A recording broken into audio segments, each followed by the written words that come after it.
Welcome everyone to the 11th Northwest Startup Demo. My name is Ed Hansen. I'm the chair of the event. I'd also like to introduce Hannah Rames, who's hiding in the back. She's the co-chair of the event as well. Can I get a quick show of hands? Who's been to one of our demo events before?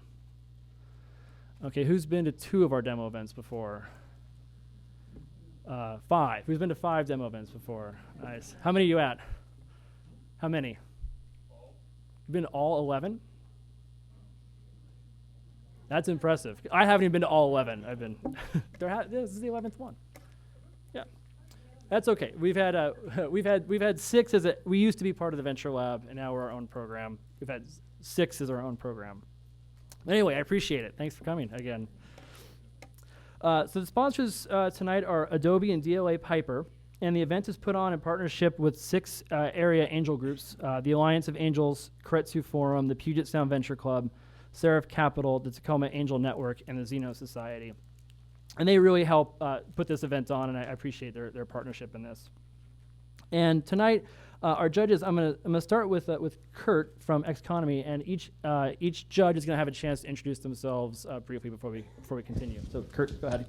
Thanks. Hi, I'm Kurt Woodward from Xconomy. I'm senior editor here in Seattle. For those of you who don't know us or who I haven't talked to before, we're a media company. Our headquarters is actually out in Boston, where MIT's from too. And we're in 6 cities around the country now.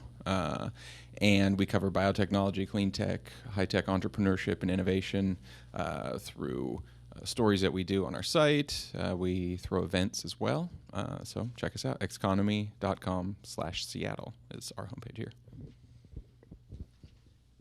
Hi, I'm Albert with the Alliance of Angels, and the Alliance of Angels is one of the largest angel groups in the country. We are the 8th largest and about 100 members, and what we try to do is connect angel investors to early stage companies. So we are definitely looking forward to seeing some of the demos, and if you want more information, look us up at allianceofangels.com. I'm Villette Nolan with Seraph Capital Forum. Seraph was the first all-female investment group formed in the entire United States, and so we do invest in companies that are run by men, not only by women, which is a common misconception. And I like to introduce the organization as smart women who like to invest in really sharp companies. So give us a look if you are an entrepreneur getting started. Hi, my name is Julie Sandler. I'm with Madrona Venture Group. We are an early stage tech-focused Pacific Northwest venture capital firm. We're focused generally on IT, so no biotech, no pharma, no clean tech. Digital media, though, advertising, consumer internet, mobile, networking, infrastructure, enterprise IT generally. Really looking forward to hearing the presentations tonight. Thanks. Hi, I'm Gary Rittner, Puget Sound Venture Club. We're an angel group here, founded in 1985. We look for our perfect's a bad word in this business. How about our sweet spot? Our sweet spot would be the products done in the companies looking for marketing money. And our website is PugetSoundVC.com. Hi, everybody. I'm Bill Monroe, president of Semaphore, but I'm here tonight with a group called SCORE, Greater Seattle SCORE. We work with entrepreneurs in virtually all parts of industry, from north of Snohomish County, just a little bit south down to around Tacoma. We look for people who are excited about new ideas, getting started in new business, and we provide counsel and mentoring for free. So I'm really pleased to be here tonight. All right, I always get very excited on demo day. So tonight, 6 companies are going to try to wow you. So these startups, so every startup at some point, it's someone sitting at home with an idea. They toil in anonymity as they try to get this product out to market, something that's going to change our world, something that's going to make life better for everyone. And I spout this stat every time I do this, but every year small businesses create anywhere between 70 and 100% of all the net new jobs in this country. So our economy is really tied to the success of entrepreneurship. And in fact, one of the exciting things about one of the previous companies, Cadence Biomedical, some of you may have heard, just announced today they got 1.1 million in funding to push their products along. So that's very exciting news. And certainly, you know, I work with entrepreneurs, so most of them, these companies aren't going to be around in 3 years, but it's exciting the ones who are, and even the ones who don't make it. It's always exciting just to see, here's the new ideas, here's where we're going towards, here's a glimpse of what the future could be. You know, just thinking about, you know, a few years ago, there were no mobile startups at all, and now there's mobile startups on every corner. It's just very exciting to see the entrepreneurship come together and just the energy of which these professionals attack the market and try to put this product out there. So this year, I'm excited about the 6 finalists, as they're both mature and more polished than a lot of the companies we've seen in the past. This shows a lot about what's happening in Seattle right now. I think a lot of the support systems are in place to help companies get polished and get more mature more quickly. They've also had to work hard to earn their way here this evening. So out of our initial candidate pool, only about a third actually got invited to our screening round, where 12 companies were invited, and then only half of those were able to get invited here today. And one thing that's always interesting to me is to watch the change of the type of companies over time. So for those of you who are interested, this year, 25% of all the companies that submitted were a website, so driving someone to a website to do something, which historically was true. We used to have a lot of websites, and then a couple years, not many websites, and then we've had more websites, so it's become more popular again. 23% are mobile, and again, when I started demo, there was no mobile startups at all, so almost a quarter of the startups we're seeing now are mobile. 20% enterprise software. I love enterprise software, and it continues to stay strong at 20%. I don't think, this is Seattle, that's not going anywhere. So I'm excited to see the new ideas we have in enterprise software. 10% were social media, and as some of you were here about a year ago, we had 55% of our submissions were social media, so we've dropped down to about 10%. Again, I think it's interesting just how things have changed just in 6 months or a year. And then the remaining 22%, I would call just plain software, like something you could install and use. One thing and a couple of energy companies. And again, so most, we always get a couple of things, and I always highlight these because most, especially in Seattle, most startups are going to be digitally oriented. It's going to be about pushing bits around. So I get a real kick out of companies who are like, yeah, we're going to manufacture something and put it on the marketplace. Especially since I'm a software guy, the idea of trying to make a thing is just really impressive to me. And so I'm gonna stop talking. I'm gonna turn it over to our companies now. So let's see some demos. We're gonna start it tonight with Alistair from KineMotion. So Alistair, come on up.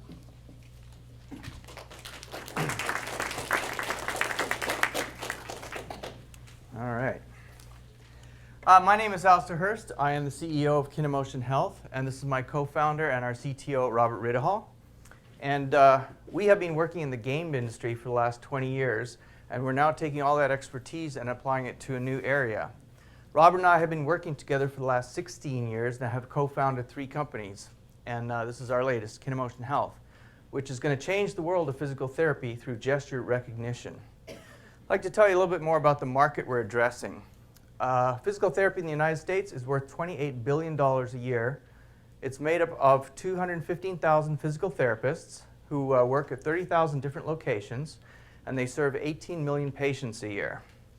So the numbers of physical therapists are projected to grow by 39% over the next decade, and despite that, there's a projected shortage of therapists. Also, the healthcare system in the United States is changing. As you know, the rate of growth is unsustainable. And so it's going to be moving from a pay-per-procedure model to one where it's linked to quality outcomes. And so anything that's going to be able to push patient self-care at a reasonable cost is going to be a big winner. So here's the problem we're addressing. Those of you who've been a physical therapist will remember how this works. You go to a physical therapist, and after your first or second visit, they hand you a sheet of paper with a bunch of diagrams or photos of the exercises you're supposed to go home and do. And I can already tell who's had physical therapy because I see the smirk and the nodding. So what happens, patients get home and they can't quite remember how some of those exercises were supposed to work, and they look at the page and it's just a static image and they can't remember how it works. Or they misplace their pages, or they get recycled too soon. And then over time, their motivation to do those exercises kind of drops off often.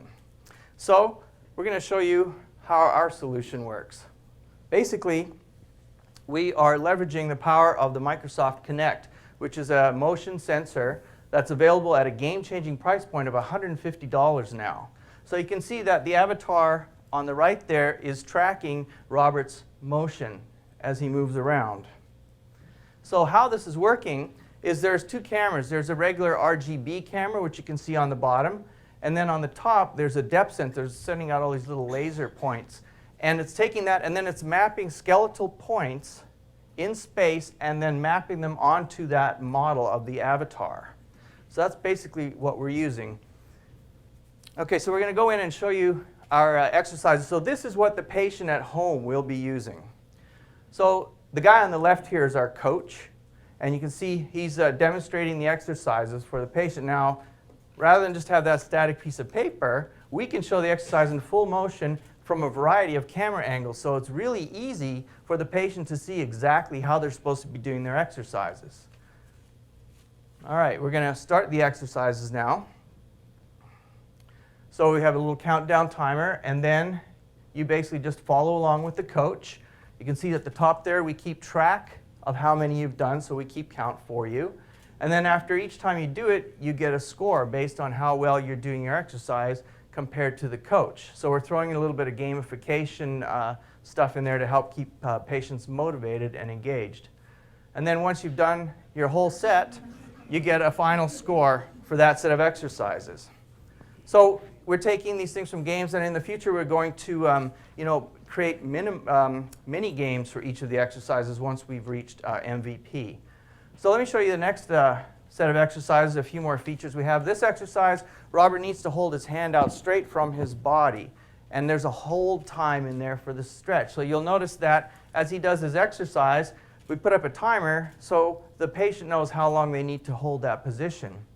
Now this particular exercise, maybe he's had a shoulder injury, he's going to tend to pull forward or something. Well, we can immediately, because we're doing real-time gesture analysis, notify the patient, tell them right then, give them the feedback in real time that their arm isn't in the right place, and then also pop up that text bubble from the coach, letting them know, hey, you're not in the right place. Okay. So sometimes you might need to stop an exercise. The physical therapist will always tell you, if this one is hurting, if the exercises are hurting, stop because you don't want to do additional damage.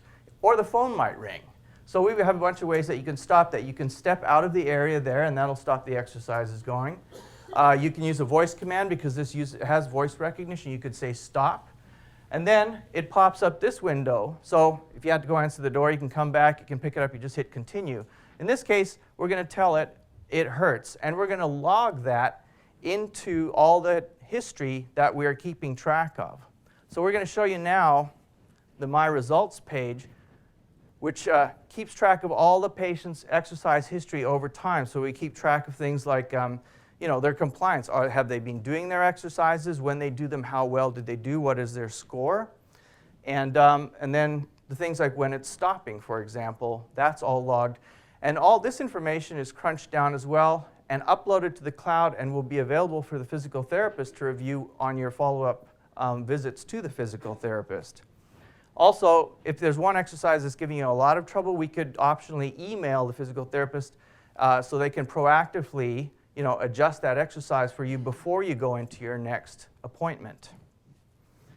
Okay, so this, like I mentioned, that goes up to the web, and the physical therapist sees all that history as well. So now we're going to take you behind the scenes. This won't be in the shipping product, but we just thought it'd be interesting to show you. We've been out and talking to a lot of physical therapists, and they're all asking, well, how accurate is this thing? Well, you can see it's pretty accurate on how it's able to measure those different angles of the body. And so for that case before where he had to have his arm out to the side, not to the front, you can see from the top, it's quite easy to see if it's in the right place or not. All right, let's quickly run over the physical therapist component, which is what happens in the clinic. So we have a working version of this running on an iPad, which you're welcome to look at afterwards. We're going to show it to you on the Xbox tonight, so it's on the screen. Basically, it's a big database of all the exercises that a physical therapist needs to assign to patients. And so we can filter it by the type of body part, so you can just filter for the region that the patient's having trouble with. And we also have it organized by strength or flexibility. So you go in there, you assign from the list of exercises the exercises that the patient needs to do. And then once the exercises are assigned, we can go in and assign how many reps they need to do. If there's a hold in there, how long that hold needs to be, how many times per day they need to do it. We'll be adding things like if you have strengthening bands, those come in different colors for different strengths. So we'll be able to specify, okay, you need to use the red one for this one. So that's available for the physical therapist. So in closing, we would love to talk to people who are interested in this, especially potential advisors, including any connections you might have for people that would be on our medical board of advisors. We'd like to talk to the press and any future investors. Thank you.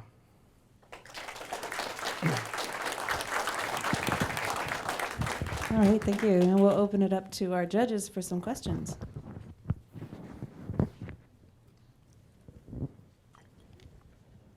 That was great, thanks. First question is, in terms of the customers that you're targeting here, are you going to be focused first on directly marketing to patients or more to physical therapists? Our two phases. So phase one is B to B to C. So we're going to go to private physical therapists. And there's been some tests there. So they'll pay $5 per patient to offer the service because it gives them an edge over the physical therapist across the road. And then they in turn will recommend it to their patients. And we're projecting that we'll charge $25 a month, and the average patient has a treatment for about 2 months. So that's phase one. Then once we have big enough scale tests and stuff, then we'll go after the insurance companies, and they'll pay directly. So will the physical therapist be recommending the product to their patients, Yes. or will they be selling it No. as a So we've talked channel? to a lot of physical therapists. We thought at first we'd have to cut them in on the deal. We've talked to 4 groups. It turns out they want nothing to do with the billing, nothing to do with the time, which is why patients will go to our website. So they'll leave, put that patient ID number, have it downloaded. The physical therapist doesn't have to deal with billing or anything like that, but they get the use of the service. Great, thanks. Yeah. Do you have a double sale here? You've got to sell, number one, you've got to sell the physical therapist on Yes. the idea. Yes. They don't want anything to do with the billing, but Right. they've also got to sell their client, right? They have to recommend it to their client. So that's Yep. a double sale. Yep. And what do you think the learning curve for a physical therapist is to use this? It'll be really fast. You can come look at our iPad app afterwards. It's pretty simple. I mean, it's basically what you saw there. They enter, patient name. We'll have a database name, patient ID, and then enter their exercise regimen. Boom, they're done. Okay. And we understand that it needs to be fast because, their billing time, time is at a premium for them. What's involved in creating new menus of exercises for different body parts and? Motion capturing, it's really fast. You could do it in 10 minutes. Microsoft, which has provided all of this technology, also provides the motion capture tool. It's really fast. It's very impressive so far. Have you talked with anyone from the insurance industry, any of the providers at this point? Not yet. We need to do more validation before we're ready to go to that stage. We have talked to a lot of physical therapists, and so far it's all lights green. So who's your target audience? Because I imagine a lot of people that go into physical therapy might be of a certain demographic, and how well does that align with people who are comfortable enough using an Xbox, Right. or economically willing to drop $400 for a device that they might only need this for? Right. So there's a bunch of things like that. So in our area in Seattle, I went and I sat at a physical therapy clinic for a day and interviewed all the patients coming through. Most of the people actually had Xboxes at home, and it's because their kids, if they were older, and that's the thing, as the baby boomers start aging, they're going to need it more. Their kids have it, and we've also found that grandparents often have those systems at home for when the grandkids come to keep them entertained. They are upgrading from the Wii to the Xbox. The other thing we could potentially do is have a rental system, because a lot of insurance companies, once we get to that stage, right, will loan the equipment, if it's for 2 months and it's only a $150 piece of hardware. Plus, it's coming out for Windows. If they have a Windows machine, they'll be able to plug it into that. So that's basically how that's working. There's also rumors of laptops coming out with Connect, cable top boxes future coming with Connect, but those are just rumors at this point. Great, thanks. I'm not familiar with the physical therapy industry, but if I'm a physical therapist, is this going to cost me money? Say I got some guy on a 6 schedule deal. Am I telling him only to come back 4 times and take this home and do the rest? Right. So right now, physical therapists are growing at 39% over the next decade. They are already, there's not enough physical therapists. In talking to physical therapists, they're not worried about losing customers or losing visits. They're worried about getting new customers in, which is why they would adopt this, because it gives them an edge over the competition. I know we were surprised too, but yeah, that is not a concern of theirs. They really are. I was surprised. I mean, they are focused on getting their patients healthy. That is what they want to do. And they recognize that this will help their patients get healthy quicker and more effectively. I think that's all the time we have for this round, All right. but thank you very much. Thanks.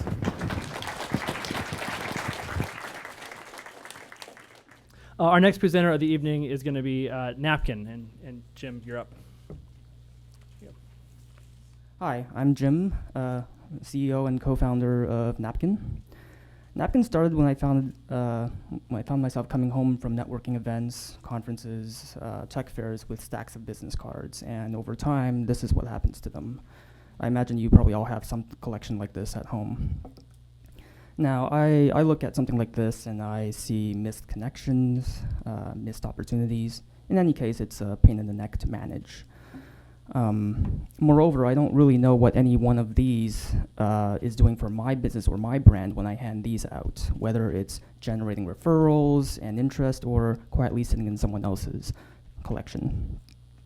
Now, on the other hand, we're all walking around nowadays with one of these. So it seems kind of silly to me that we're handing these out at networking events. So I took it upon myself to solve that, to streamline the entire networking experience, starting from the exchange of contact info and leading to the referrals that they generate for you, the user. That is Napkin.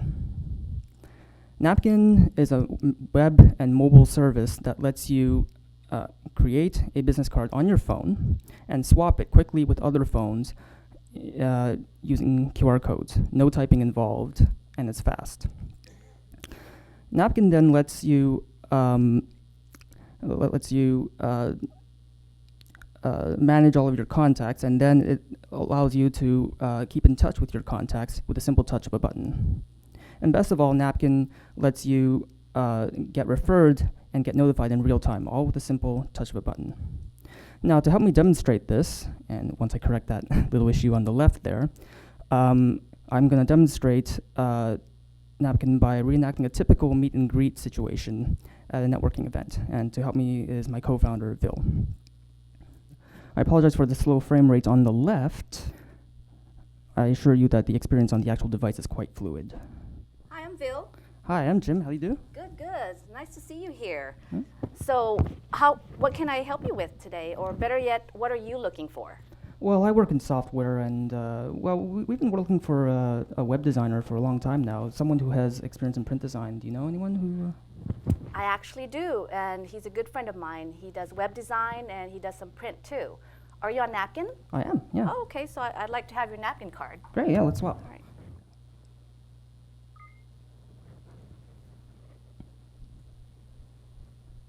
Oh, okay, cool. Bill, I see I can reach you in a variety of ways. Let me take a note about what you just told me there so we can follow up later. What is the name of your friend? Is it, His name's Gregor. Let me go Right. ahead and refer him to you. That way you can check out his LinkedIn profile. Oh, there he is. Gregor. I'm going to refer him to you. Oh, these conventions. I hate it when this Wi-Fi doesn't work, don't you? Yeah, it really is a pain, isn't it? So I'm going to refresh that real quick here. Great, I'm Yeah. there. So I noticed you have an email and a Twitter on your Napkin card. Yeah, email's best, I think. So what's Mhm. best? Mhm. Is email? Yep. Okay. All right. So let me just refer Gregor. There he is.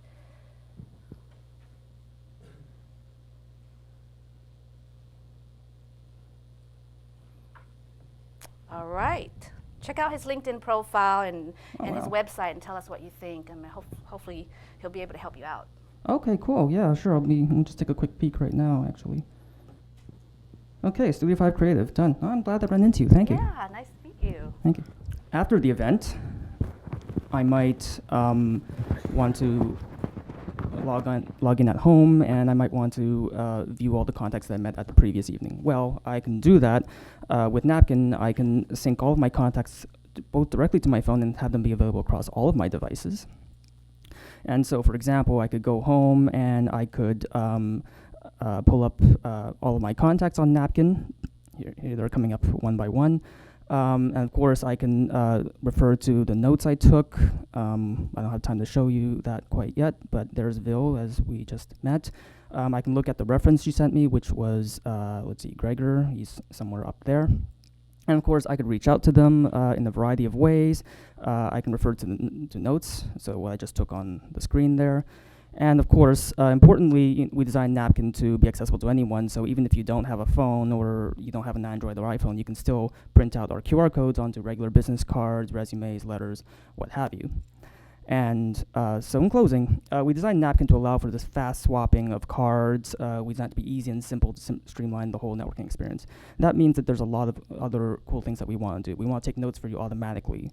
If you use a CRM tool when you network, we want to be able to drop your contacts directly into your CRM system without any typing, and it's 100% reliable. We want to allow you to meet new people based on similar interests if you're at the same event with each other. And best of all, we want you to be able to track analytics about the referrals you're getting, who's giving them to you, where are they coming from, so you can optimize the results you get from those. So in other words, we want Napkin to be your one-stop shop for business networking, for making all of your face-to-face meetings simple and convenient. Thank you.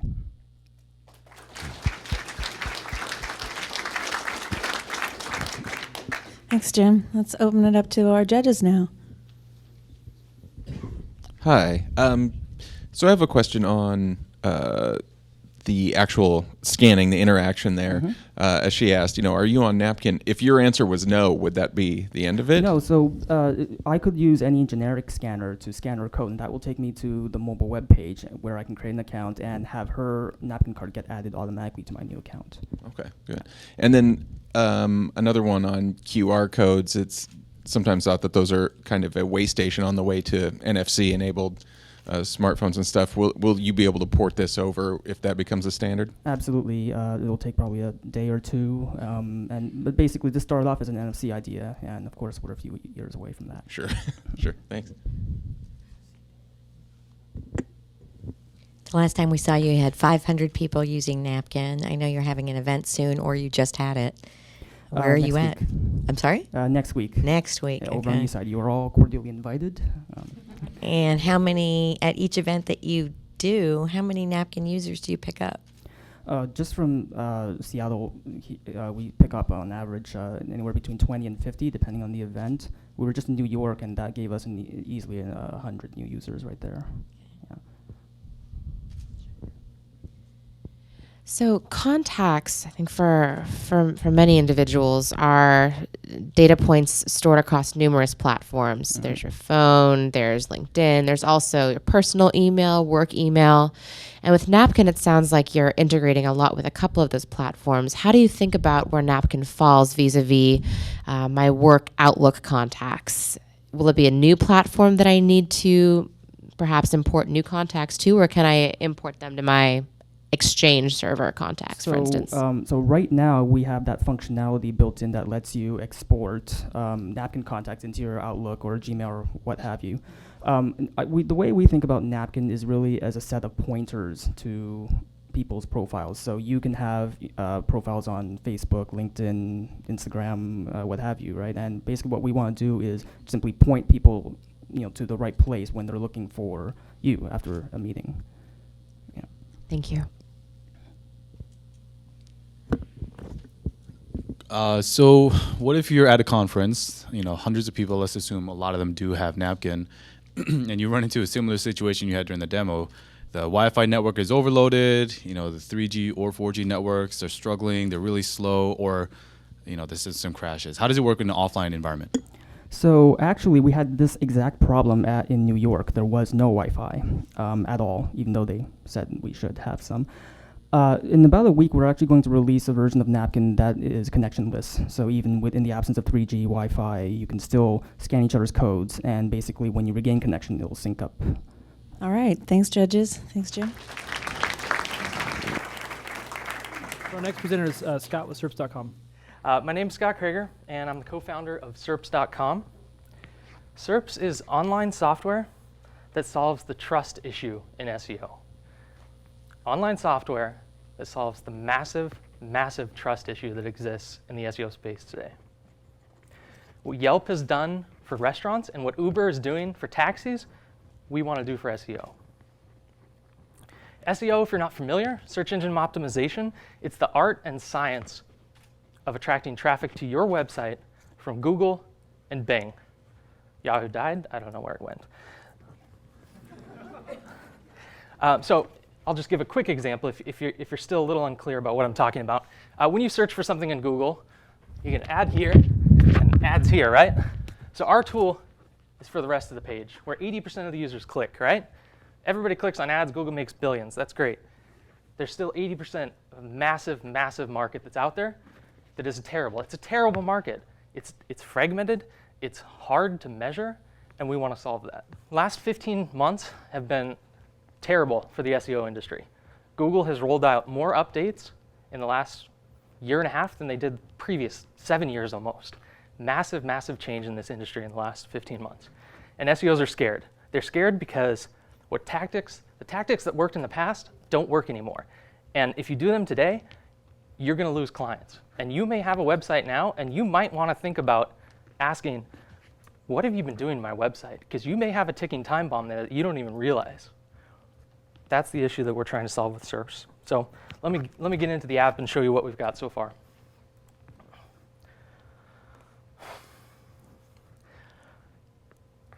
Data is great, but there's too much of it. Too much, especially in this space.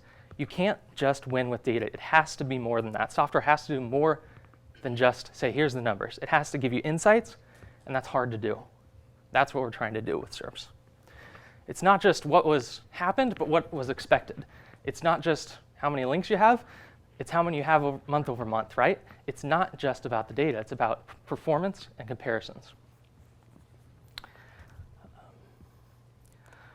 We track things on a daily basis, so everything's daily data. It's not every week, it's not a report once a month. It's if you want to see what's going on with your website on a daily basis, that's what we're building. I actually changed my pitch completely in the last week. I went down to Silicon Valley and realized that we can't just build another SEO tool. SEO tools are great, and it's a very good industry, and I love it, but there has to be a disruption in this space. There's too much mistrust around this issue, and it has to be resolved somehow, and that's what we want to do. So our beachhead is a fantastic tool that customers, in-house SEOs, and digital agencies love because it makes their lives a hell of a lot easier because we do the hard work for them.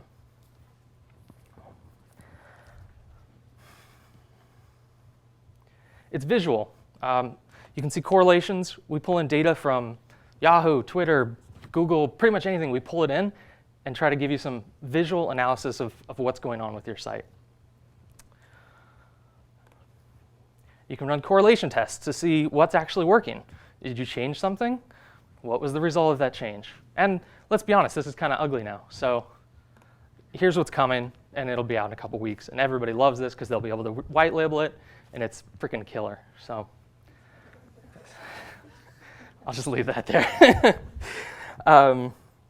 We have early customers. We've been building this for about 7 months now. We've got first customers in January. CustomInc.com, BankSimple.com. Like, people want a better tool, and we believe we can be the platform that can finally maybe bring some transparency that SEO Moz has started, and I love them for it. And we want to be the next platform to not just do the tool, but to change the service side too. So SERPs.com, SEO you can trust. Thank you.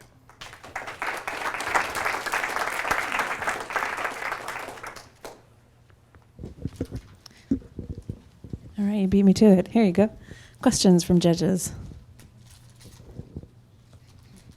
Can you elaborate a little more on exactly what it is you do that gets at the trust angle? Yeah. Okay, that's what is the opaqueness that you guys are trying to penetrate here? Yeah, so we're not there yet. it's a very difficult problem because you're collecting so much data, right? We want everyone on SERPs.com. We want everyone that does SEO to do it through SERPs.com because it's transparent and it's open, and then we can rate it. Or users can rate it, right? So think of on-demand SEO as a service. That's where we want to go. And contrast that with, then give me how does that contrast with how everybody else does it then? Sure. Well, for the most part, it's somebody that cold calls you maybe and says, hey, I'll give you, I can get you to the top of Google for $5,000. And that's unfortunately a huge, huge, huge part of the business. And it's really too bad. So you mentioned trust and Yelp as kind of an analogy. Yeah. I'm a bit of a skeptic and a cynic when it comes to Yelp. I feel like there's a lot of gaming and friends writing great reviews of certain locations and restaurants. Yeah. What checks and balances do you have in this system to prevent a similar situation happening in SERPs? Yeah, no, it's a really excellent question. And so we layer on top of Google Analytics. You have to use Google Analytics to use our platform. So any tactic or claim that you make, we can check. We can check it through your Google Analytics connection, or we can check it through backlink tools like from SEO Moz, or we can check it just a manual review, right? So there are ways to check this algorithmically and through the data that we're collecting, and I think we can do that. You won't be able to just leave a review for someone that you've never worked with, because we can verify that work connection through Google Analytics, and you don't get access to somebody's site unless they've had a relationship with you, right? So that's how I think we'll do it. Yeah.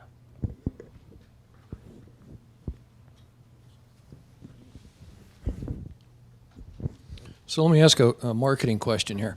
You've talked about a lot of things, very, very interesting, I think, but I haven't heard you say much about how you're going to promote this to your target audience. Give us just a few seconds on what you're going to do there. Sure. So it's great because our target audience is all online, and we're already getting about 100 trials a month just from organic search, which is what we're using the tool to build the company.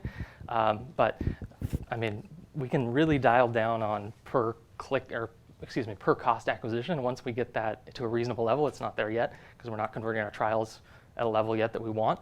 I mean, everybody's online, and we know where these people hang out. And I've been in SEO for 7 years, and I've never had clients, but because I just built my own freaking sites. But I know where everybody hangs out, and I know the industry. So I've never had a real job, but this is kind of my first.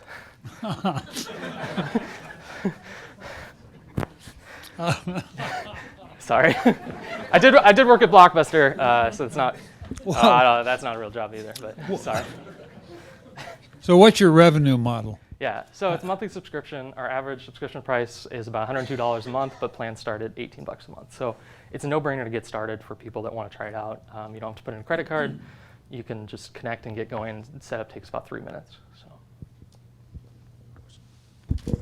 One more question. So I'm looking at this, and you have some really pretty charts. Thanks. And we'll take face value that the algorithms are awesome or freaking awesome.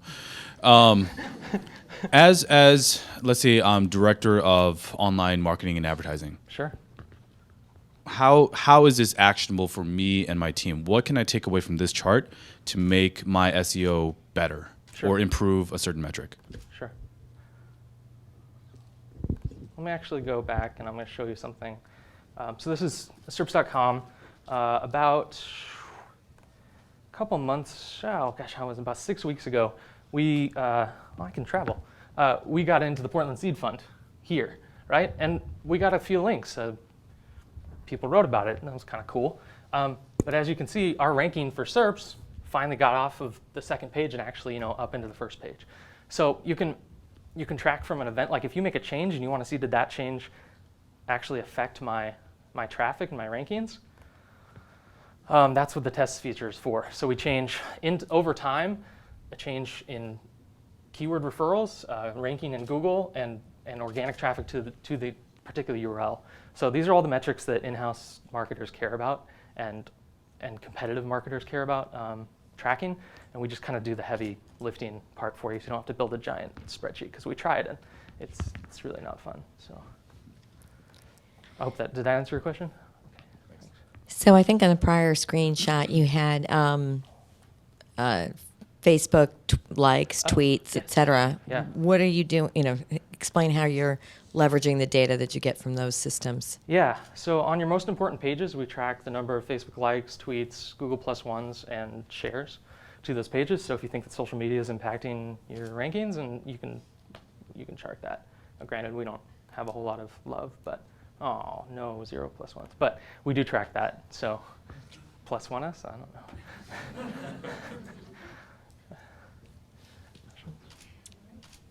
Cool. Great, thanks, Scott. Thanks a lot. You know, it's funny, in a previous life, I was working at a startup that focused on SEM, not SEO. And I think that if we would have had a co-founder who would have jumped and reached for the screen the same way Scott just did, we might have done a little better. Our next presenter of the evening is going to be Mary with Ivy Corp. My name is Mary Jesse. I'm the founder and CEO of Ivy Corp. It is our mission to help businesses communicate better. So we have created Ivy Talk. Ivy Talk is a next generation enterprise messaging communication platform that allows businesses to communicate with virtually anyone, whether it's employees or customers, anytime, anywhere, any channel, interactively. So for this demonstration, we are demonstrating one of the applications of Ivy Talk. This is a communication platform, so you can do a lot with it. This demonstration is Ivy Talk Reach, so it's for a business to be able to communicate with their customers. In this case, Mo is the marketing person for the Seattle Mariners, and she is tasked with running a live interactive campaign with the fans in the stadium during a game, and she is doing that simply using a Gmail account. Now, we do have a web dashboard, and ideally, this platform has big pipes connecting to, ecosystems and then servicing, many, many customers through tools like Salesforce or Microsoft tools. So it's really a technology and communication enabler for other ecosystems. But part of what we've done is put a lot of effort into making all of this heavy lifting on the communication side super simple for not only the end users, but also for the businesses. So those integrations are just dead simple, and they could use Gmail if they want. So this is the clean, this is the before Presto change of the before Gmail account with no messages in there. So picture yourself the clean, beautiful, balmy evening, and the game is going to begin soon, and you're kind of waiting, and you see this message up on the Jumbotron, right? So if you guys must have phones. I know like 99.999% of everyone has a phone. So if you know the answer to this question, or you have an iPad, want to email, please. This is meant to be an interactive demo. I'd love for you to answer the question. You can text your answer to 425-642-0163, right? You can email your answer. And actually, just a little extra incentive, there is a Starbucks card for the first person who texts the correct answer in. So while we're waiting for you guys to be able to answer the question, I'll tell you a little bit more about Ivy Talk. In this particular demo, we're really showing interactive communication at a venue, maybe for an event. It's largely marketing. But there are many other applications. For customers, for instance, there are a lot of functional type applications, interactive customer support, notifications, conversations. And what it is for the business, it's largely taking functions that today are either phone or going to the website or a pure IP application, and enabling those to be extended out through SMS or through a variety of channels. We're showing email and SMS today, but we've actually got many communication channels in and out of this platform.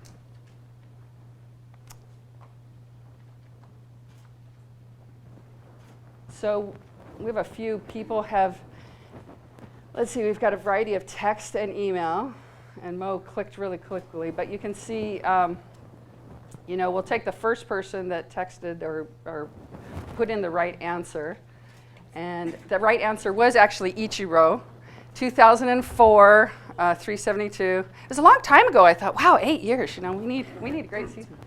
So what Mo can do, and so this is really the power, and it's a little deceptive because it looks really simple, but it's actually, there's a lot of code and intellectual property behind making this happen. So Mo can simply reply to the individual that won. In that case, it came in over, I think it came in over a text. So she can use email, send one email, hit a single individual somewhere in that stadium, right? And with another email, she can actually send one email out and hit everyone at the same time. And it will all go over the channel that they preferred to use. And it's interactive, so it can be a conversation.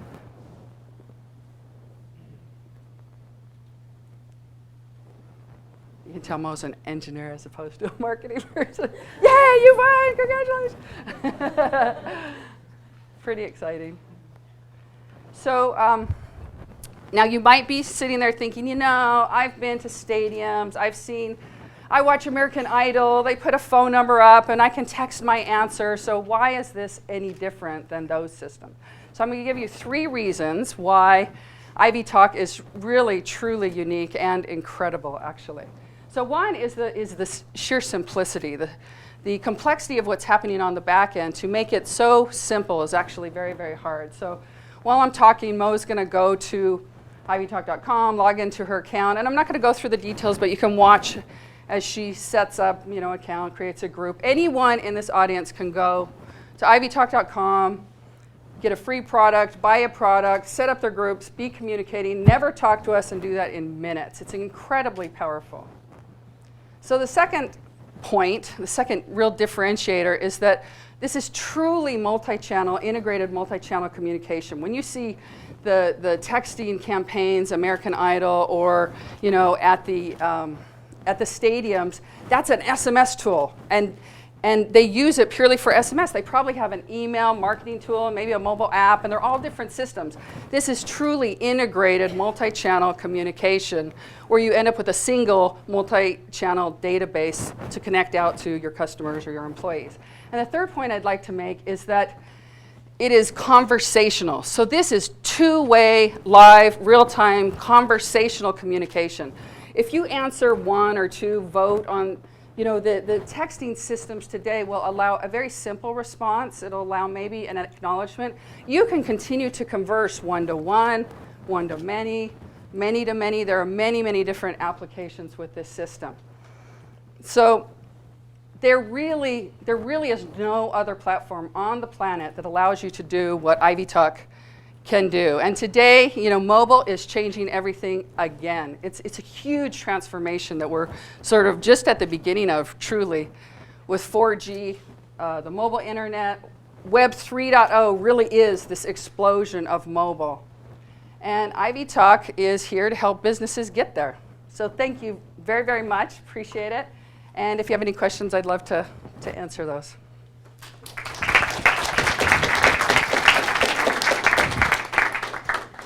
I was certainly sure it was the most, but I'm wrong every time. Questions from judges? Mary Mo, that was great. Thanks. First question, it seems like there'd be a lot of different sectors, commercial sectors, that this could work very well in. In terms of your going to market, which particular verticals are you most excited about, and will you prioritize in targeting as you acquire customers? You hit the nail right on the head. That's probably the most challenging thing, aside from actually developing the technology, really on the business side, is focus and where's the low-hanging fruit. So clearly, if you look at this platform, web is one sector, and we developed that for a lot of reasons. But if you look at vertical industries, we're actually really excited about 2 industries right now because we just did a strategic partnership with a company, and they have existing Salesforce and customers and want to solve their customers' problems with our solution. And those 2 industries are in healthcare and utilities. So healthcare to expand critical and collaborative communication across multiple channels with doctors, and on the utility side, it's really all about the smart grid coming to market and utility companies really being able to expand and extend their communication with their customers all the way down to, hey, can I turn your hot tub off 6 to 10 p.m. on Monday, and you're signed up for some program. They have no tools to do that today, and this tool will do that for them perfectly. So it's pretty exciting. In an application like what you showed, when you get into, as you said, it could be conversational, it could be many to many. Is that part of that interface built yet?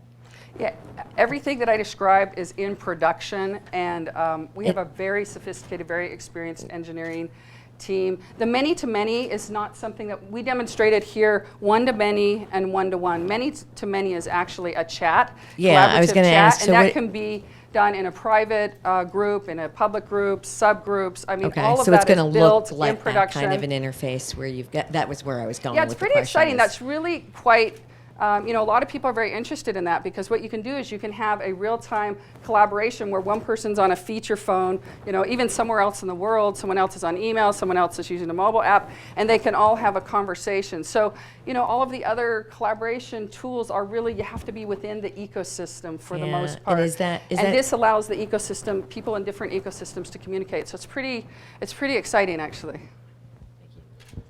So to build on that, the many-to-many, so I could communicate to the winner of this survey if I wanted to. Is that correct? Directly communicate with him or her?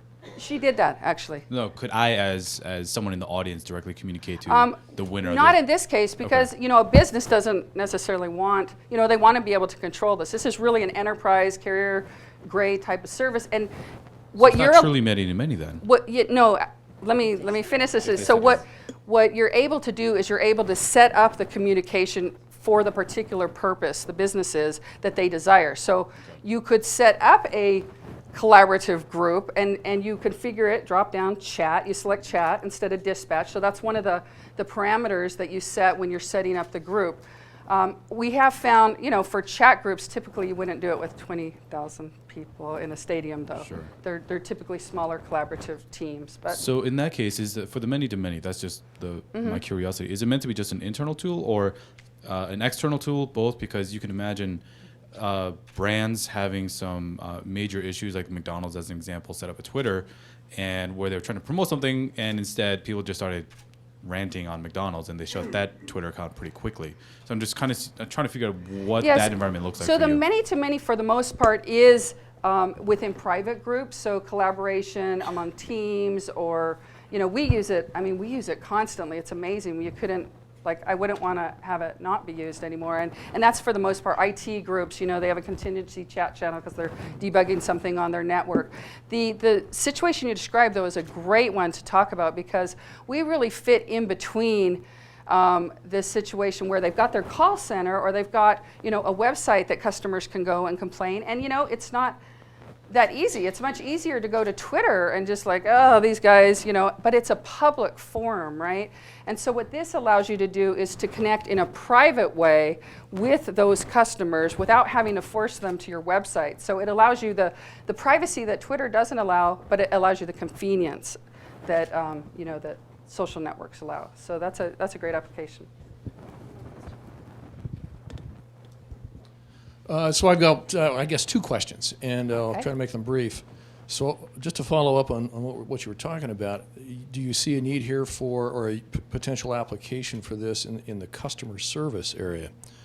Absolutely. I didn't hear you really talk about that, but you kind of suggested it. So that's not really a question, I guess. It's just an observation. Give you a better, or more rich answer. All right.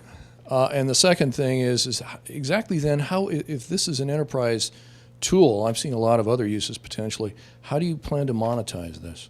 So I'll answer that one first. This is not an ad-based service. This is a SaaS service. It's subscription-based. We do have a sample version. It's you can have a small group of the variety of products for free, but it is subscription per user, per month, based on usage and the type of configuration. And in terms of the first question was the customer service. Yeah, that's actually a really exciting area. If you told me, what's kind of the next most exciting vertical that you're interested in, we're talking with Oracle, in fact, about hooking into their ecosystem. They bought a company called Right Now, and that's a really exciting potential opportunity for us, because they are all IP or web, and what you want to be able to do is also do text or also do push notifications. You want to accommodate the customers that are all now mobile. So it's an important transformation that's happening in customer service side, actually. So, yep. Thank you. All right, thanks, Mo. Thanks, Mary.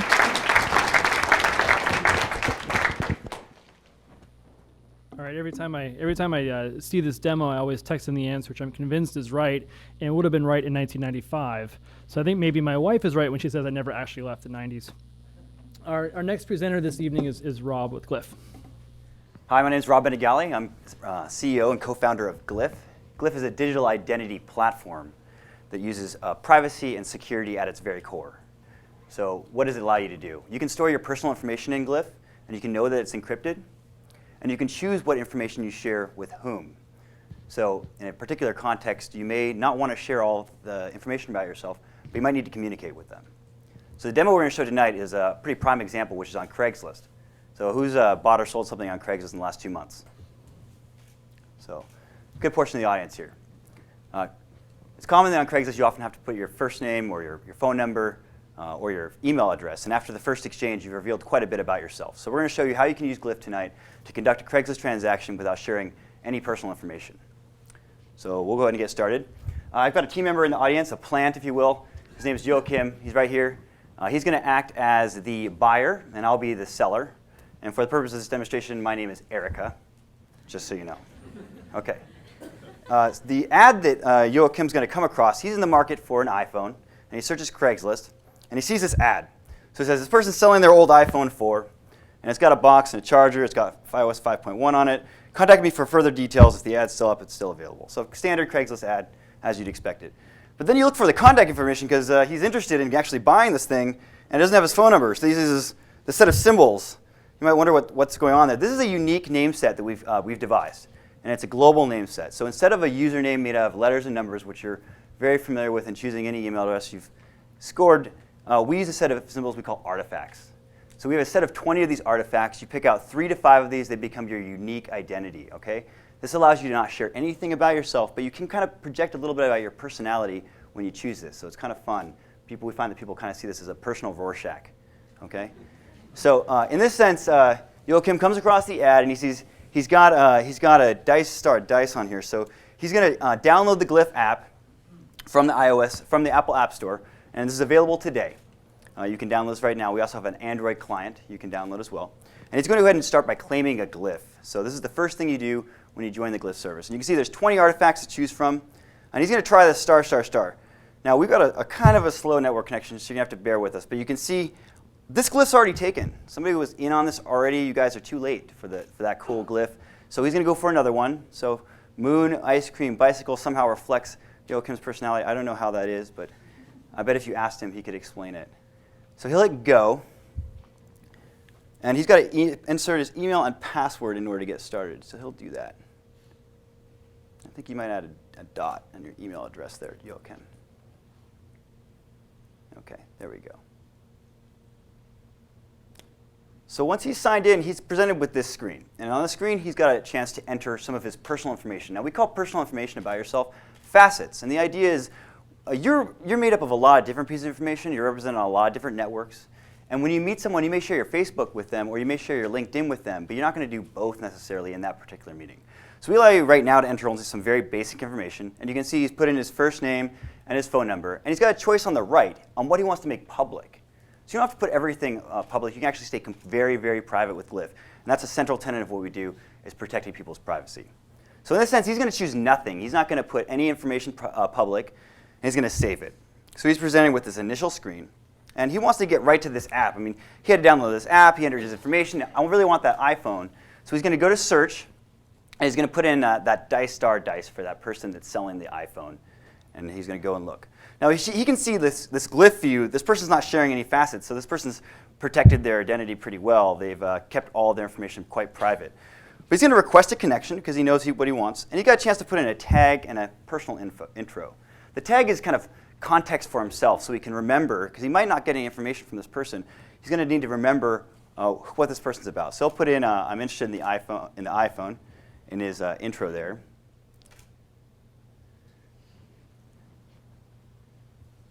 And he's going to ask about the color, too, because the ad didn't have enough information in it.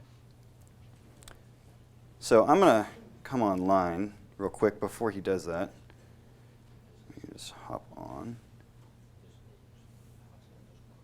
Boom, that's mine on the right. So I am now Erica, remember? And he's going to go ahead and make the connection request. He's going to finish the connection request.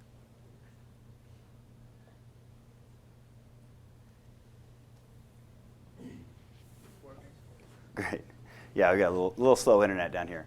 So I got a push notification on my phone. So I'm just hanging out at my job or something. So I'm going to answer that push notification. And as it connects to the network, it's going to find that I've got an incoming connection request. And it's from somebody, and they can see right away, hey, they're interested in the iPhone. And all they share is their first name, but that's OK with me. So I'm going to accept the request because I'm expecting it. And I'm going to say, this is someone who wants the iPhone, so potential buyer. I'm going to call him that. My spelling. OK. And I get a chance now to share what I want to share with this person. What's appropriate right now? I mean, it's a Craigslist transaction. I may want to share anything, but he shared his first name, and I want to show a little bit of goodwill, so I'll go ahead and share my first name too and accept the request. Now what's going to happen is it's going to change this set of relationships into a real connection, and we can now actually start texting with each other. So I'll just take a moment. Let me see if we can just give it a sec. And we're going to start texting right away. So that's a really key aspect of what we're doing here, is that you're able to create a connection and start communicating with them right away. So let me see if it hops in. There we are. So recent conversations. He's interested in the iPhone. What color is it? So I'll say it's black, and that to call. So I'll say call me if you have any more questions. With more Q's, because I want to keep things short here. We'll see shorthand. So call me if you have any more questions. So wait, call me. He didn't share his phone number. How is that going to happen? So this is pretty cool. We just got this thing going. We're excited. We beta this, showed the beta of this a couple days ago. We actually have calling. So we implemented Twilio in this application, and you can do voice over IP calling over 3G between people you've never met before. So you can go ahead and call me there, Joachim, or call Erica rather. And if I was outside the app right now, I'm not going to push the app's button, so to speak, but if it's outside the app, I would get a push notification, just like a normal phone call, and I get a chance to accept it and answer this phone call right now. So we can actually, over Twilio, over Wi-Fi, no phone numbers, have a conversation with somebody you've never met. So that's the large part of this demo, but I wanted to talk about briefly a couple other use cases where this might be interesting, and close with something before questions. One use case that this might be interesting in would be in a dating environment. So let's say you're in a bar and somebody comes up and asks you for your phone number, and you're like kind of interested in them, like, but you aren't quite ready to give them your phone number yet. So Glyph allows you to exchange glyphs and start texting right away. So that's kind of a cool thing. So this kind of situations present themselves regularly. You can probably think some situations in your regular life where you need to stay in touch, but you don't want to quite give that information. We do believe in natural relationship development, and so you can share more information over time. You can edit a connection and share a facet as it becomes appropriate. So we allow you to develop a relationship much more naturally than if you're all of a sudden, say, Facebook friends. It's much more quick, and it's much more mobile than something like that. So I want to close really quick and say that tonight there is a small group of people that we think could use Glyph and could benefit from Glyph. That's survivors of domestic abuse. So in order to get everybody to install the app tonight, for everybody who installs the app, not only here but outside this, we're going to donate $2 per new Glyph to the DAWN, the Domestic Abuse Women's Network here in Seattle. So if you tweet about Glyph or get people to install the Glyph, please do, and we'll make that donation tomorrow. So please consider doing that. With that, I'm happy to take questions.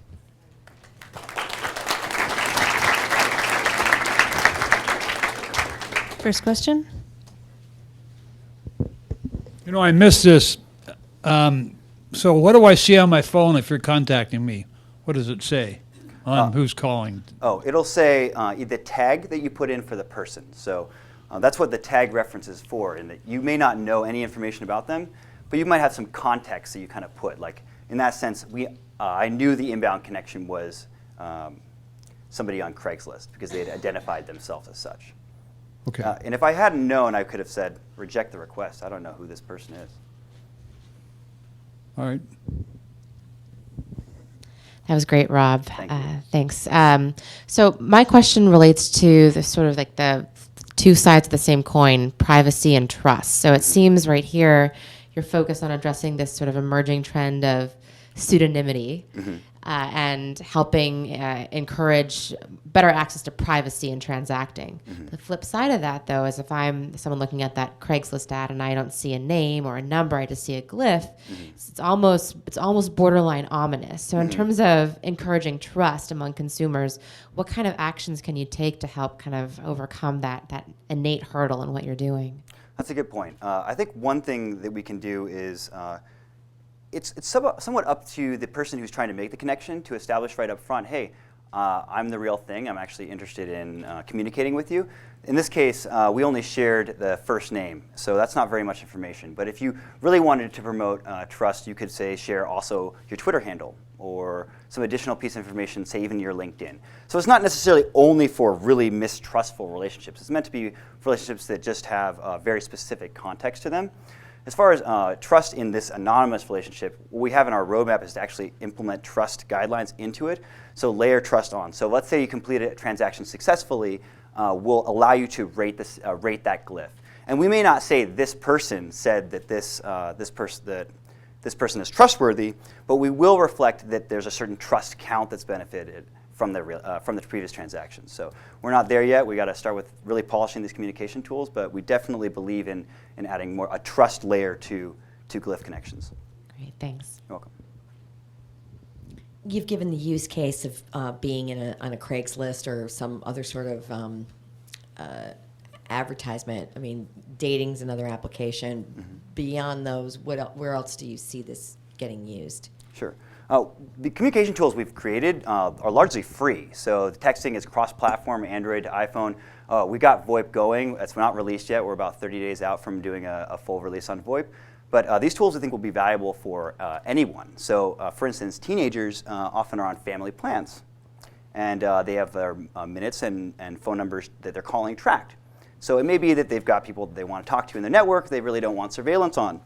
So we think that this could be valuable for anyone who doesn't want their records to be known. So it's politicians, it's an example. So the key is it's flexible, is what I mean to say. It's flexible for a lot of different communications, so not just those particular things. We see very broad applications for the communication tools that we've created. I got a question. Go ahead. So I definitely could have used this app in some dating scenarios I've been in, so I can definitely appreciate it. So I'll be downloading it tonight. Thank you. But that being said, I mean, I found out about this, about you guys tonight. It's a very specific type of environment. Just want to hear your thoughts on how you've pushed apps to date. How have you done it? Kind of the traction that you've gotten, and what are your thoughts of building that user base moving forward? Sure. It is challenging to build user base, especially in the iOS, because Apple controls contact information that you get when you get installs, so it's very hard necessarily to connect with previous people. So the challenge with Glyph is that we want to be a very viral product, but at the same time, with protecting privacy, you can't necessarily be sucking up people's Facebook information, or even worse, trying to steal their address book, for example. So we have a kind of competing goals here, which is to get a viral app and to build something that instills privacy. So one of the go-to-market strategy we have is we're targeting a release specifically around the Craigslist use case. We believe that's a good starting point for our go-to-market. And so we're developing an internship network who will be buying and selling items on Craigslist using Glyph. We actually have a really awesome item identified that we can get at a lot of these. They're a piece of electronics that we know people really enjoy, and we can sell these repeatedly on Craigslist in different markets. And we can do a lot of testing with that there. So our go-to-market really is actually direct interaction over Craigslist and actually engaging with people there. You're welcome.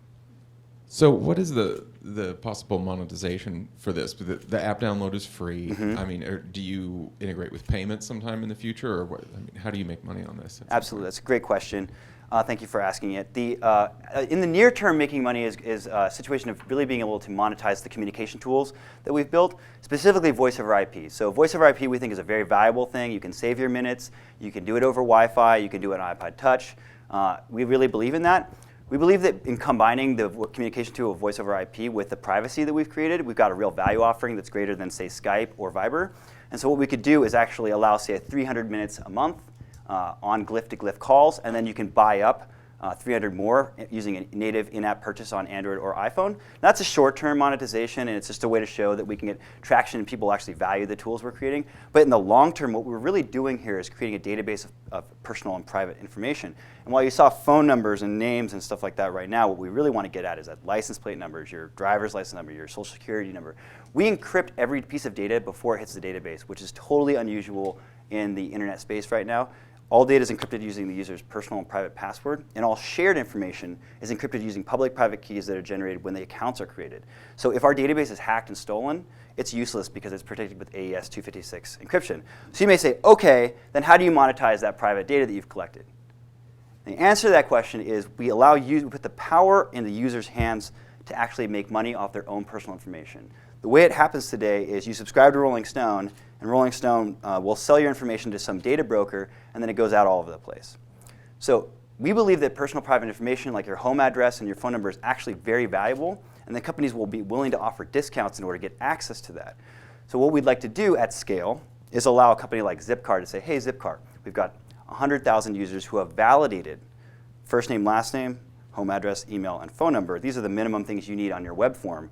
How would you like to do a single sign-on, allow them to tap in their glyph into your site and their password, and in one fell sweep, just like Facebook Connect, you get all that validated data. You shorten your sales funnel down to one step, and you know that data is good because we have an agreement about how we validate it beforehand. And so you'll offer a deal to the user for signing on in that quick fashion, and then you'll pass some value onto Glyph as well for bringing all those users to you. Great, thank you. I'm not going to give you my social number, though. All right. Great, thank you so much. Thank you. If anyone wanted to take Pirate Music King, that's too bad. That sweet glyph is mine. Our final presentation of the evening is going to be Emily with Couple Fire. Okay, hi, my name's Emily Marshall, and I'm here with Kieran Golu, and we're the co-founders of Couple Fire.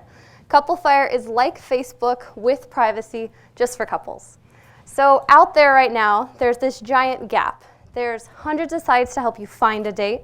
There's sites for the engaged and married. There's Facebook for your friends, but what if you are dating? What if you're together? There's no sites to help you grow your relationship. So that's where we come in. Kieran and I were both in separate long-distance relationships, and we spent a lot of time online.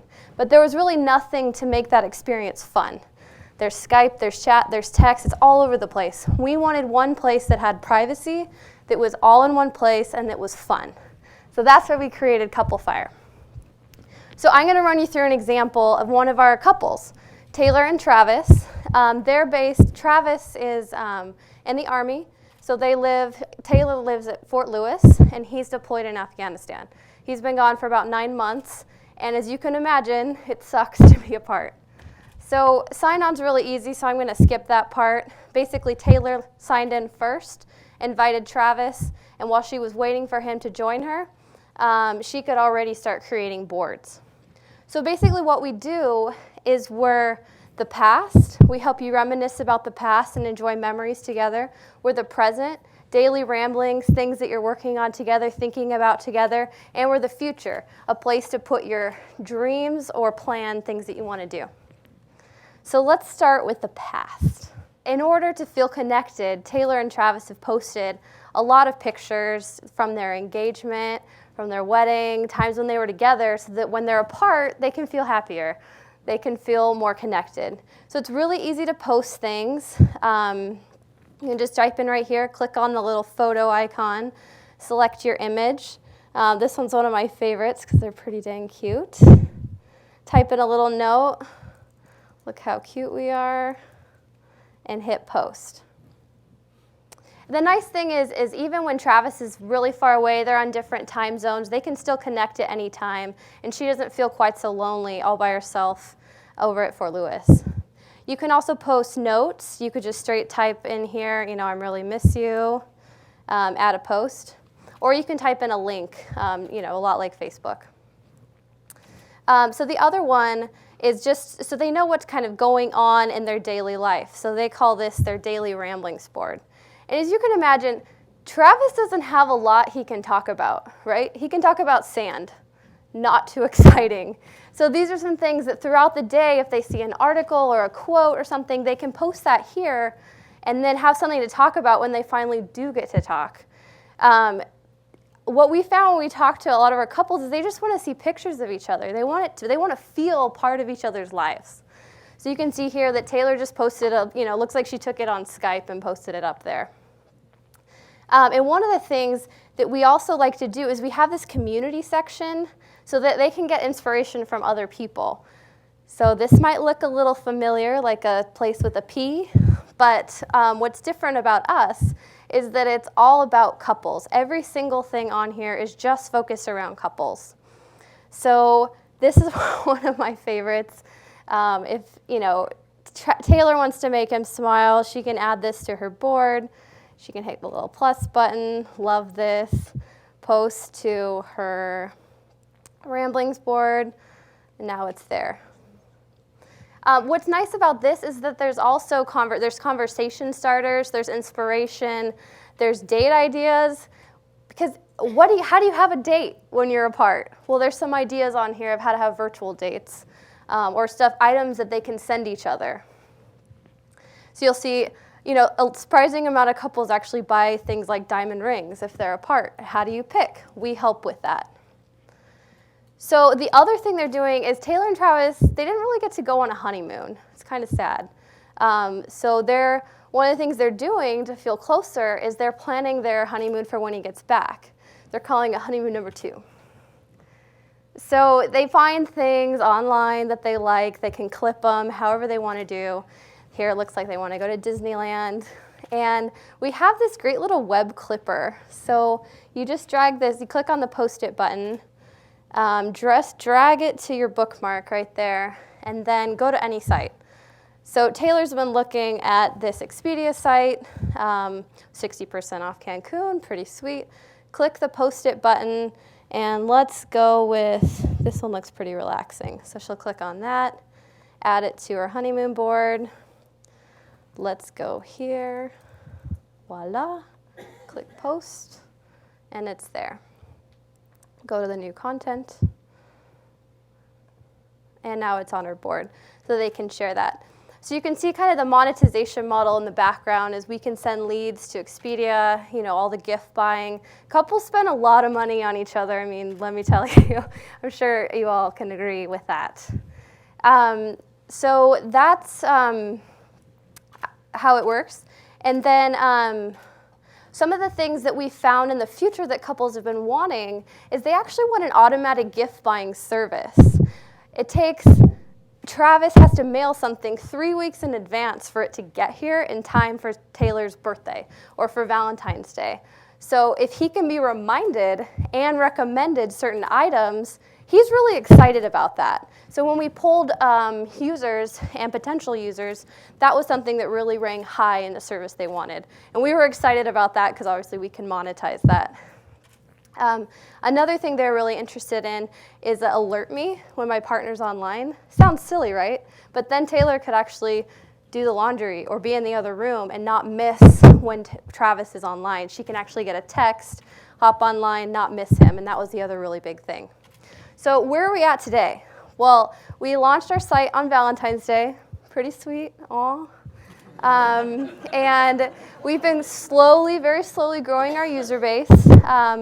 And every week we talk to them, we modify the site. We've been steadily enhancing our site. We're actually really excited about it. It's pretty, huh? So we're going to continue to test. And one of the other things we've been looking at for marketing is where should we take this beyond military? Well, any couples, I'm no longer in a long distance relationship, and this is still an exciting tool for me. I'm actually planning my wedding on it. And one of the other things we did when we did tests is we found that the Indian market is really interested in this. When we did some Facebook posting, they're really into this. So that's where we're going to head next in addition to military. And then after that, we'll expand to other markets. So whereas Facebook is like a party with your friends, Couple Fire is like a candlelit dinner.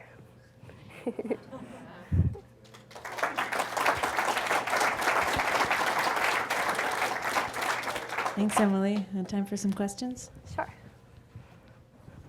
Hey, Emily, how's it going? Good. I've really noticed recently, yeah, get out of the light there. I've noticed recently, just in the press and stuff, some other folks have kind of been coming into this space too, and the idea of a one-to-one social network experience. One of the prominent ones I think was mobile first. Instead of going web first. What's your guys' roadmap on mobile? How does it fit in now, and how do you see that fitting in the future? Well, it's actually interesting. We were debating when we started whether we should do mobile, whether we should have a Facebook app, or whether we should do a straight web app. And we actually thought that sitting on top of a Facebook app would be the most popular. It wasn't. Mobile wasn't. Web by far got 60% of the vote, whereas mobile got 25%. So what we were thinking is that we'd start with web. Once we get some traction, then obviously a mobile app. I mean, this would just work so well with that to sit on top. Couple questions. One, can you import anything from a Facebook or any of your other social networks? So that's the first question. And then the second is, among your early adopters, what kind of metrics can you provide on frequency of logging in, time spent on site, and how would that compare to Facebook and some of the other popular sites in your space? Do you want to take that one? Do you want me to take it? First question. Talk in the mic. Sorry. So to answer your first question was about, Importing content from other sites? We are just implementing a feature called as private timeline for you and your partner. What we do is we just import all the data from Facebook, just show the private timeline for you and your partner. So we are working on that piece. To answer the second piece, about our metrics and user engagement, so we started off with this launch in a small way. We started off in Seattle, and what we are working on right now is increasing the user engagement just for this small subset, and then go big.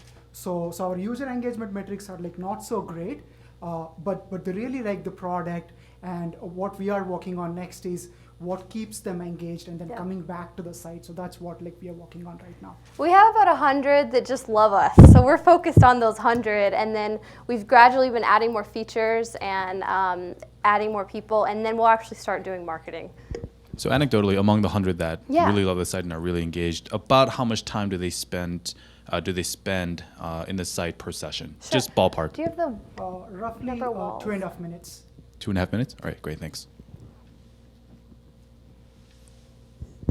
Do you have a lot of revenue sharing possibilities here with products and service providers? I mean, yeah, the couples marketplace is endless. You plan at your model, you're going to try to share on all that? Yeah, absolutely. Yep. Yes. So one of the key things is very similar to how Pinterest is organizing gift boards. So we'll have something similar to that in the inspiration section, where, for example, for Valentine's Day, what should I buy for my girlfriend, right? So I just go out there and then see what other couples are buying. Based on that, I could buy some stuff. Absolutely. Housekeeping question. Have you trademarked the name Couple Fire? We have not. The reason I'm asking is that I could see that there might be some potential here beyond the English-speaking parts of the world, so that might be something you might want to keep in mind. Couple fuego. Let the record show I did not say that.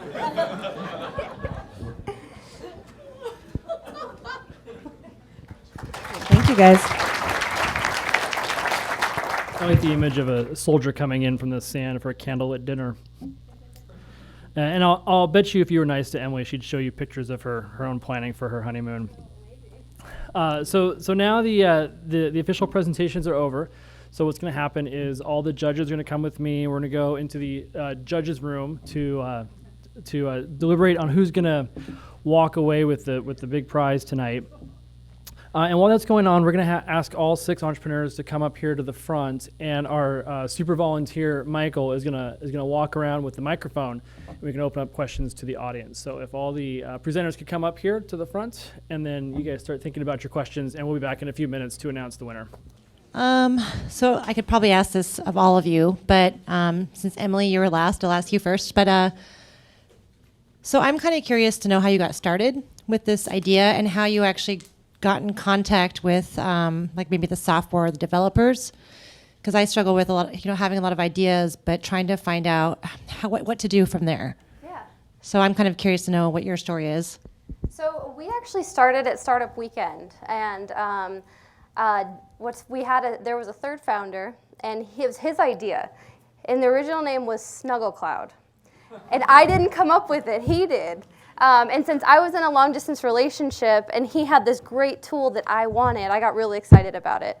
And then the two of us went through Founders Institute, and that's where we met Kieran. And then Kieran loved the idea too because his now wife was in India, so we had this instant need for the product. And then since then, we've been working with some interns from the University of Washington and really got to make our dream product, which is pretty exciting. And can I ask one more question? Okay, so out of all of you guys, are most of you either developers or engineers? No? Yes? Yes? Okay, all right. Yeah. Okay, thank you. It's on me. He's got the... Hi. Unless you could pass it. This is a question for KinoMotion. I'm wondering, what are your plans regarding pursuing FDA approval as a medical device? Yes. So we have struck up a relationship with the research physical therapist at Madigan Hospital at Fort Lewis. And so we'll probably be doing it through them because they have the facilities and obviously the patients. And so we'll be doing it, it'll be a lot cheaper to do it that way. So yeah, we're moving towards doing that. We'll start out as class 1, which is, tongue depressors and the easy stuff as a just instructional thing. And then once we get, build up enough data, we'll go for class 2. Okay, thanks.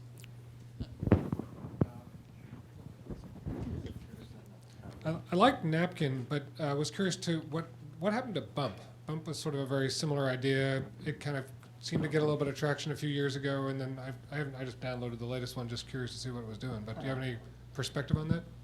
Long story short, Bump doesn't really work. On average, we've got to work after maybe 7 rebumps, right? So that's a fairly friction-full interaction there. Also, they're pursuing now this sort of photo sharing by bumping your keyboard or table or whatever, and I think that the use cases are very different, and of course the transfer technologies are different, but the intent originally was along the same lines. Yeah.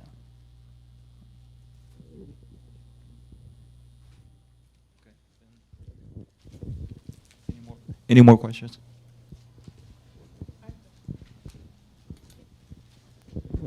Hi, Alistair.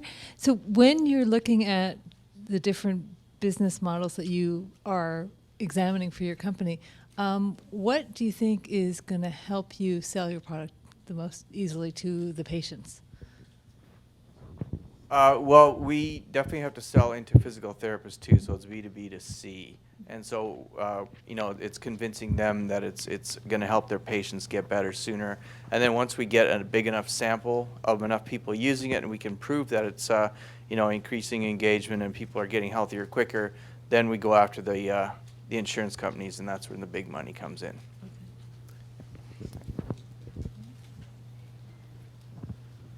We're going to have to dance or something if you guys don't ask questions. Come on. That's right. You don't want that. I was just going to make a comment to the GLIMP guys. On the focus on Craigslist, I don't know if you're aware, there's a startup in town they just launched last week called I Saw You, and I met those guys yesterday about doing some partnering. Last week about doing some partnering. But basically, they are targeting misconnections on Craigslist.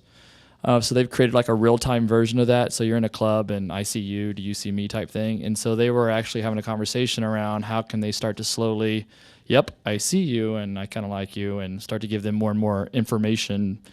So I think that'd be an interesting other maybe avenue to hit the whole misconnection thing on Craigslist. They're targeting colleges, actually. Just an idea.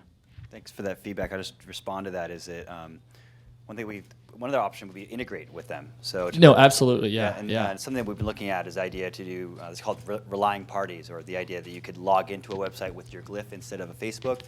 I don't know if you're aware that the basic info that Facebook requires to log into a website includes your political affiliation.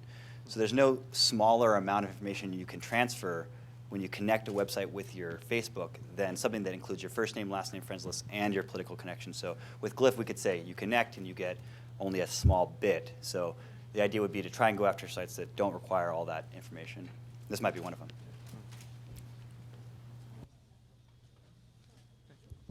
Next question. So for the Glyph guys also, do you think that, so you require the user to download the Glyph application before they can communicate and do that. Do you think that that's a barrier, and have you ever thought about doing something without requiring the app, maybe just web-based or something like that? That's a good question. We do have a mobile web interface, so it at least allows people to use the app over the web. But one thing that we realize is that it is challenging if both parties have to have a Glyph. And we've had a situation where we've listed ads on Craigslist. I've sold a Kindle here in Seattle using Glyph. But we've had situations where ads are actually pulled down or identified as spam because people see this strange communication mechanism that's not a phone number. So what we're really interested in doing is allowing people to buy temporary phone numbers. This is actually one of the in-app upgrade directions that we're heading. And you'll be able to map that phone number to your real phone or to the Glyph app and have it ring over VoIP. So that's one solution. You could list that. And it's inclusive of people outside of Glyph. So Glyph users get value of people who are not using Glyph. The other is email. So I mentioned that after the first email exchange on Craigslist, usually your email address is blown, right, because the anonymization is gone. But what we can do with Glyph is give a Glyph user a Glyph email address, and all it does is forward information back and forth over the exchange through our Glyph email address. So it preserves that information, and we'll put in the footer of that privacy protected by Glyph. So it not only allows you to communicate, but also kind of seeds a user and helps them realize that, hey, I could have protected all my privacy if I had done it this way. We're not there yet, though.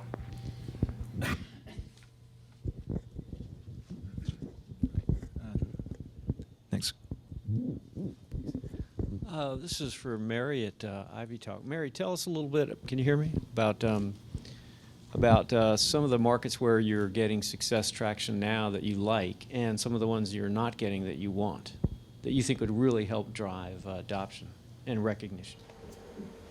Well, one of the markets actually that we knew would be fabulous, but we thought it would be too difficult as a small company to tackle was the healthcare space. So we're really excited that that's gone from one that we really liked but couldn't go after to one that we're going after with a partner.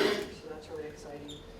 On the web and through pilots and so forth, there are a number of companies adopting the product. So 911 centers use the product to communicate out to volunteers. Safeway uses the product to communicate out to their employees.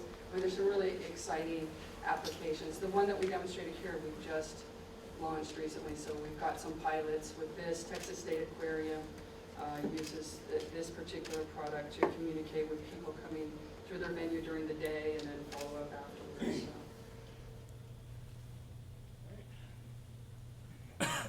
All right, we're back. So we have a, I hate to call it a winner because all 6 of these companies are winners, but someone goes home with a plaque. And so we have, Hannah has the plaque, and there's also an award from Adobe with some free enterprise software that you guys can use. We'll get you in contact with our sponsor to figure out the transfer. But in a very close vote, the plaque tonight goes to KineMotion.